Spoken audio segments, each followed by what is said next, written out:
next story was inspired by a disturbing incident that happened to an Alabama Arby's customer. The individual in question happened to be a police sergeant who made an order for a sandwich, but got a little more than he purchased, which may have very well screwed him up in the head. Here's a dramatized version of the alleged occurrence.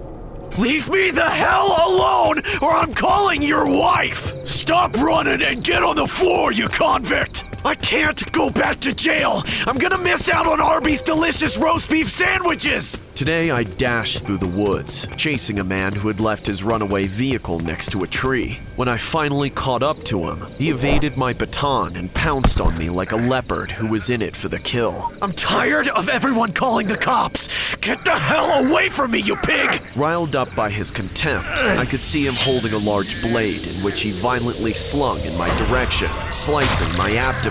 Oh, you bastard! I wailed in pain and retaliated with a strike to his head with my truncheon. Infuriated, I apprehended him and pushed him into my cruiser. Rabid animals like him deserve to be treated as such. So, after locking him in his cell, I needed a breather after a long day in the office, or should I say, the streets. And what better way to do it than to grab a bite at Arby's? The first thing that came to mind was their famous roast beef sandwich. So, the following day, I drove to one of my favorite fast food restaurants. But as soon as I entered those doors, a clumsy staff member bumped into me, splashing my uniform with mustard and ketchup. Then I grabbed her by the arm, bothered by the way she kept her head down the entire time, which I thought was plainly rude. And so I threw a fit. Memories of malfactors flooding my mind. What's wrong with you? I asked in a tone that caught everyone's attention in the dining area. I'm sorry, sir. I was just... Sorry? It's so easy for you to say that, isn't it? You have no idea what I've been through, lady. Screw you! Get your filthy hands off of me. The low groan of the waitress wearing a hat, whose face was still hidden from me, could be heard as she yanked her arm and sauntered back into the kitchen, repulsed by her lack of decency. I wanted to head straight to the manager. However, I diverted my attention, stuffing my mind with thoughts of roasted beef. Hi, officer. Sorry about what happened there. Anyway, how may I take your order? Let me get one roast beef sandwich and heavy on the cheese, please. Then, after paying for the fabulous sandwich, I waited in my seat next to the window, unable to contain my excitement. However, as the minutes passed, I grew impatient, and when I checked my watch, an entire 40 minutes had gone by. Stomping my feet, I approached the counter and said, All I wanted was a freaking roast beef sandwich, so where is it? One of the male cashiers attempted to pacify me by saying, We have a lot of orders today, sir. My staff will be bolting to your order in no time. The customer is always right. Do you call this fast food? I only have one order. Just one. Quit screwing around and make my sandwich. I pounded my fist on the countertop. Well, sir, the employee stammered, his body shuddering from the lack of an appropriate excuse. Then, moments later, the manager made his presence known, and with his shoulders slouching ever so slightly, he said, Hostility won't solve anything, officer, so let me follow up with our kitchen staff right now. Hostility, you say? I grabbed him by his tie and whispered in a foreboding tone, I'm afraid you have no idea what hostility is. Would you like me to show you what hostility is? Please, officer, we don't want things to get out of hand, the manager replied, beads of sweat pouring from his temples down to his neck. Imposing my authority as a cop, I demanded, 5 minutes! You hear me? If my sandwich doesn't arrive in 5 minutes, I'm going to arrest you for being a public nuisance! Do I make myself clear, Mr. Manager? He nodded, quickly turning away. Then, as he entered the kitchen, he reprimanded one of the female staff, her back facing me. And with everyone else's gaze upon me, I sneered and said, What are you all looking at? The show's over! Mind your own business! Afterward, I returned to my seat by the window, drumming my fingers on the table. Then, in less than 5 minutes, a female staff member approached me, wearing a hat so familiar that I recognized her as the same employee who bumped into me earlier. Not you again, I said, still irritated by her impertinence. But instead of seeing clear signs of intimidation, she grinned in a wry amusement as she handed over the sandwich to me. Bewildered, I thought she was just being sarcastic. sarcastic. After all, I embarrassed her in front of everybody. But anyway, I grabbed the sandwich from her and said, "It took you long enough. Now screw off." Enjoy your roast beef sandwich. She replied blissfully, leaving me with a conundrum that I managed to wash away by digging into this savory meal. However, upon taking a bite, something hard challenged my teeth and gums with a taste that was nothing but metallic. "What the hell?" I asked myself, wondering how everything else tasted so good except for this one ingredient. As a man who frequented Arby's, it was my first time encountering something so bizarre with my favorite sandwich. But I turned a blind eye and embraced the odd taste, prioritizing my grumbling stomach that required soothing. However, I would soon regret forcing a bite, breaking a couple of molars, and if that wasn't enough, I felt something sharp lodged into my gums, causing them to bleed with tremendous pain.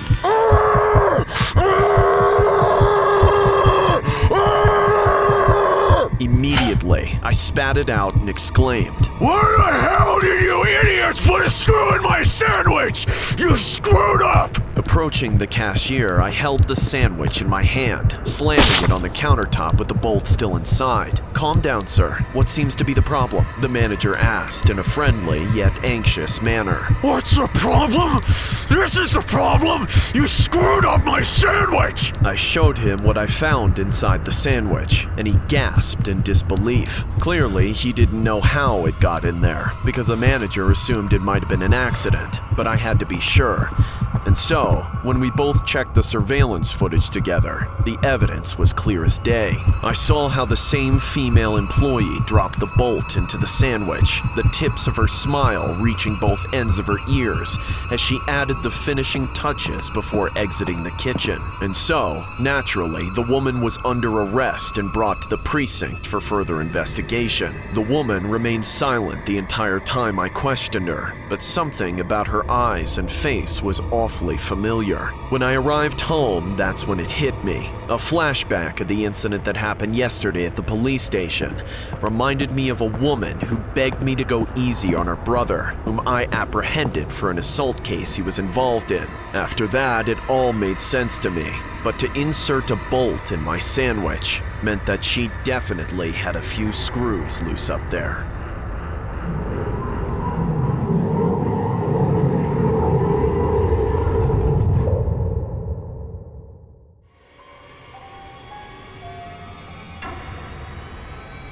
Well, you may want to leave the room if you're getting ready for a late night snack. Arby's is apologizing to a Jack's after he found something unexpected in his roast beef sandwich. The next story was inspired by one of the most bizarre occurrences that made headlines years ago. I'm sure most of you heard of this particular Arby's mishap, but for those of you who didn't, we have a treat. Or should I say, we have the meats. Bad joke. Alright, on to the story.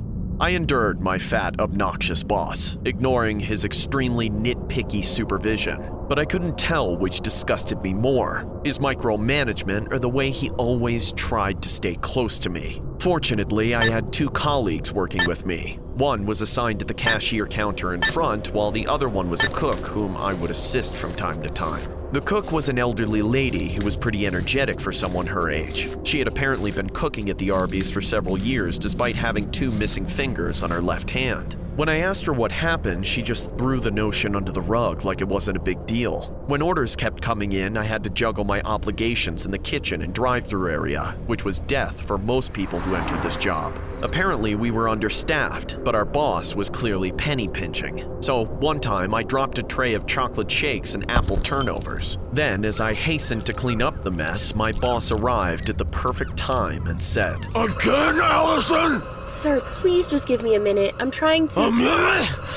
We have a whole line of customers waiting in line, and now some of them have just lost their desserts because of you. Clean it up now!" Moments later, he stroked my hair in a manner that sent chills down my spine. Then, gazing at me with those depraved eyes, he said, "Well, if you weren't so pretty, I would have fired you a long time ago. But don't get your hopes up, Missy." The nerve of this guy. I told myself, wishing I could just strangle him. But no, I had to remain civilized. As a flurry of activity unfolded, I struggled to keep up the pace, catching the attention of my despicable boss again. So, with a hefty sigh, he said, Allison! Pick up the pace! We have customers grumbling about the order they made 40 minutes ago! What's taking you so damn long? Get off Instagram! Sir, I don't even have my phone. Hurry up with the damn roast beef sandwiches! We're losing customers! They're all gonna be McDonald's fans if you idiots don't get your act together! Hurry the hell up! This was an everyday occurrence working at this Arby's venue, so I figured it was time I found a job far from the fast food industry. The thought of handing over a resignation letter to our boss crossed my mind several times, and eventually I gained comfort in the idea that I had other options besides working for Arby's and similar restaurants where the workload was always hectic. However, whenever I saw the amount of stress and hard work in the eyes of the cook, I felt it would have been selfish of me to leave the job for my own sake. So, instead of leaving the cook hanging, I decided to stay longer and let the tension dissipate at the end of our shift. Driven by the efforts of my colleagues, I was able to manage somehow, but in a matter of days, my motivation was utterly obliterated. I felt that no matter how much I wanted to aid my colleagues, I just didn't have the strength to advance proactively in this toxic work environment anymore. And so, I spoke under my breath with words I no longer filtered in my head, heedless of the people in the kitchen who could hear me whining. What kind of life is this? This isn't even worth the minimum wage. And to think I've spent months working at this joint, and for what?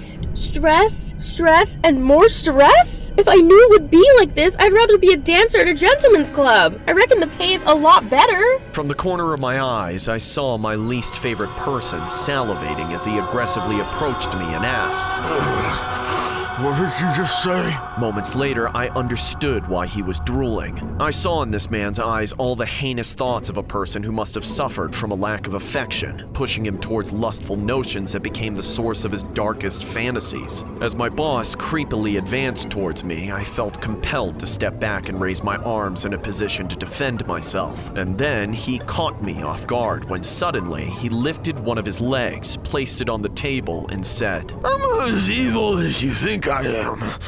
You know, I like my females like those hot bologna sandwiches you make every day, all curled up like a curtain, seasoned and juicy. How about I start calling you Arby instead of Allison? You might feel more valuable working here. He endeavored to lean closer to me and whispered, If you work all the time at your ship, I can even give you a raise. Of all the nauseating things I've heard my entire life, that was probably the most repulsive. Therefore, I scoffed and said, Don't think for a second that you can do whatever you please just because you're the boss. Oh, what a feisty one you are, Arby. He replied, unperturbed. But come on, don't you tell me you never even thought about it before. I knew he undermined my abilities and was now making a fool out of me. However, with courage, I replied, Leave me alone or I'm calling HR. Having hurt his ego, I saw him turn his back without saying another word. Then, the following days became a roller coaster ride filled with non-stop loops and steep drops. There were too many customers this time, and my boss was much more odious than ever. Stop slacking, Allison! I'm not paying you the loaf, and guess what? I've got more work for you! There were tons of orders from Arby's famous roast beef sandwich. However, I was incredibly drowsy while using the meat cutter. Then, moments later, I felt a sharp pain in my hand, and it wasn't the regular type of pain that one would typically experience from a paper cut. So, as I looked down at my hands, I gasped at the sight of blood. Then, seconds later, I yelled to my colleague in the kitchen as I wrapped my hand with a napkin and said, I just cut my finger off! I have to go to the hospital right now! My boss saw how I held my injured hand, but showed no remorse towards me, pushing me off to the side, exclaiming, Move out of the way! Before I rip those damn extensions off your head! But sir, don't you see my— I don't give a damn! Arby! He interrupted, while assembling the roast beef sandwich containing my severed finger. Then, moments later, he gave it to an unsuspecting family who went for a drive-thru. Are you insane? My finger was left in that sandwich! Isn't that great? You made it extra special. Too bad I don't get to see the sorry look in the boy's face when he takes a bite into that fleshy piece of meat. At least you can say they got a taste of you. Later that day, I was able to drop by the hospital, where I received proper treatment. But when I arrived home, I immediately saw in the news how a boy was telling his grim story of how he had a taste of a human finger, leaving me utterly terrified. Well, you may want to leave the room if you're getting ready for a late night snack. Arby's is apologizing to a Jackson after he found something unexpected in his roast beef sandwich, a piece of a finger. An employee cut it off on a meat slicer last week, and he didn't tell anyone. Now, Arby's has since apologized, saying it is an isolated and unfortunate incident.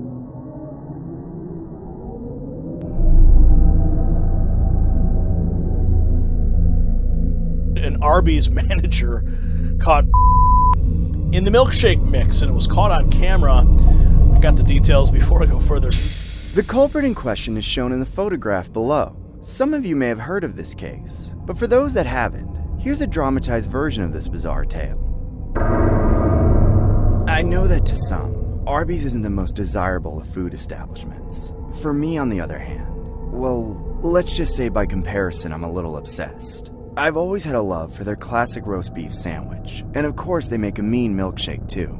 I think the secret to their success is simply the high quality of all their ingredients. You always know what you're getting, and it's always good. Unlike places like McDonald's or Burger King where they feed you minced up mystery meat. Back home, I would always go to the same Arby's every time. I spent a lot of time there, so it was really like a piece of my own town. So of course, when I moved for college, I was concerned with maintaining a neighborhood location. Luckily, it seemed there was one close by my new residence. Before I moved, I had little daydreams of hanging out there with my friends and setting up in a booth to go there and study. Sorta how those hipster types do in Starbucks, but more my style. To my surprise, I actually managed to live out there for a few weeks before I really started getting homesick. I knew going to Arby's would make me feel closer to home. So later one evening, I packed up my books and my laptop and went out to spend a few hours there, eat some good food, and get some things done. However, when I actually walked in there for the first time, I was a little bit shocked.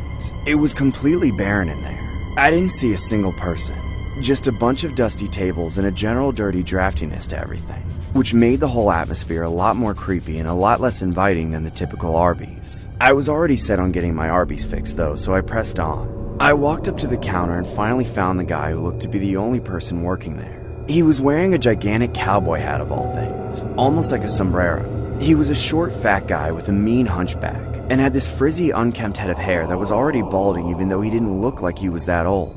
He reminded me of Penguin from the Batman movies, from the similar large nose and distinct figure of his. I assumed the cowboy hat was supposed to be some promotional stunt to get more customers into the restaurant, but it clearly wasn't working. He didn't really acknowledge my presence as he was engrossed by something on his phone, so I awkwardly got his attention. Hey man, can I place an order? We have the meats and also the milkshakes. What do you want, cowgirl? Excuse me? Come on, man, don't be weird. I just want to place an order for a roast beef sandwich. Anything to drink, cowgirl? Nothing to drink, man. I'll just have water. Are you sure you don't want a milkshake, cowgirl? No, I'm good. Oh, but they're really good. Come on, you know how it goes. Sing it with me. My milkshake brings all the boys to the... Enough! I don't want a milkshake. If I wanted one, I would have ordered one. Jeez, cowgirl, no need to get upset. It's just that we ran out of all the other drinks and water. Stop calling me that! Come on, nothing wrong with a little milkshake. Straight from the cow's nipple.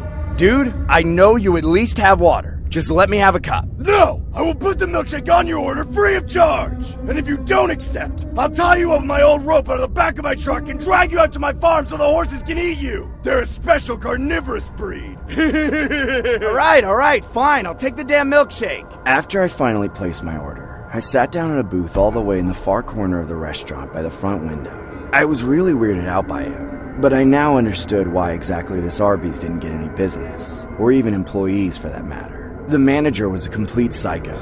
I wasn't sure if I'd ever go there again, but I decided I'd wait until I at least got my food.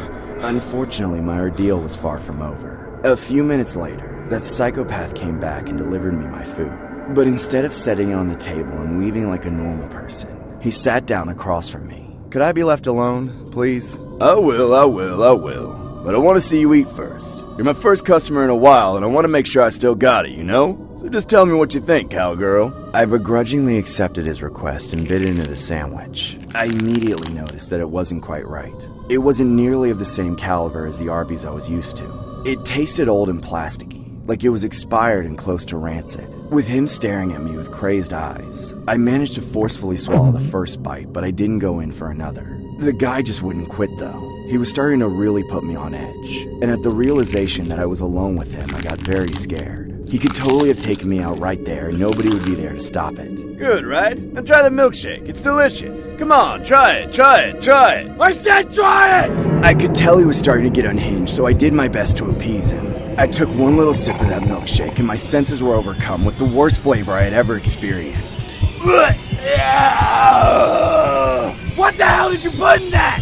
It's banana split flavor and it's good! Now chug it! Chug it now unless you want to die! I didn't want to die, so I turned off my brain as best I could and chugged the entire milkshake, trying my best not to taste any of it. As soon as I was done, I keeled over on the floor in disgust and agony. I could hear that demented creep just laughing, like this was hilarious to him.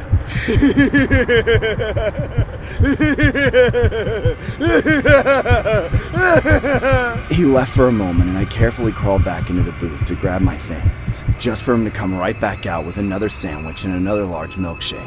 No, please, no. I got a prize for you, cowgirl. Come on, eat up. You're not leaving until I'm finished with you. I knew I couldn't stomach another bout with his milkshakes, but I also knew that if I denied him, he might snap and become violent. That's when I had the perfect plan. I was going to run out, and all I needed was a diversion for him. So, right then and there, I allowed the sickness in my stomach to bubble up and explode to the top. Then, I vomited all over him, right in his face. He was in such shock that I had enough time to grab my backpack and sprint out of the store. I never went back. I've never even gone close to it. Strangely enough, though, it didn't turn me off of Arby's completely. I still eat at the good one whenever I find myself in my hometown. There is one thing that sticks with me, however. A few months later, I was idly watching the news when something disturbing came on. A man had been arrested, the manager of an Arby's, for allegedly doing a #1 in the milkshake mix, for no other reason than his own gratification, and I recognized that face without a shadow of a doubt.